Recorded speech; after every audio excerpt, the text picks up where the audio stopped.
एक बार एक राजा शिकार के उद्देश्य से अपने काफिले के साथ किसी जंगल से गुजर रहा था। दूर दूर तक शिकार नजर नहीं आया।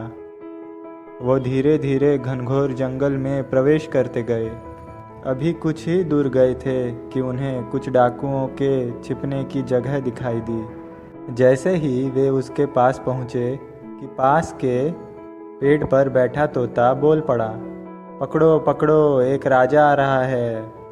इसके पास बहुत सारा सामान है, लूटो लूटो, जल्दी आओ जल्दी आओ।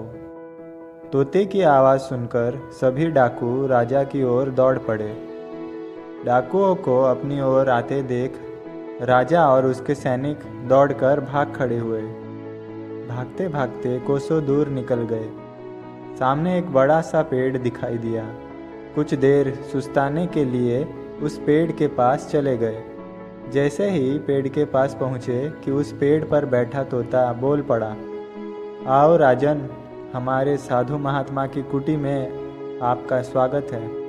अंदर आइए, पानी पीजिए और विश्राम कर लीजिए।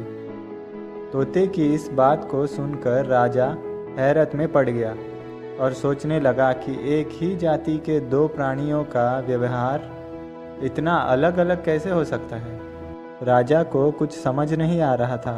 वह तोते की बात मानकर अंदर साधु की कुटिया की ओर चला गया। साधु महात्मा को प्रणाम कर उनके समीप बैठ गया और अपनी सारी कहानी सुनाई। और फिर धीरे से पूछा, ऋषिवर, इन दोनों पक्षियों के व्यवहार में आखिर इतना अंतर क्यों है? आखिर ये दोनों हैं तो तोते ही।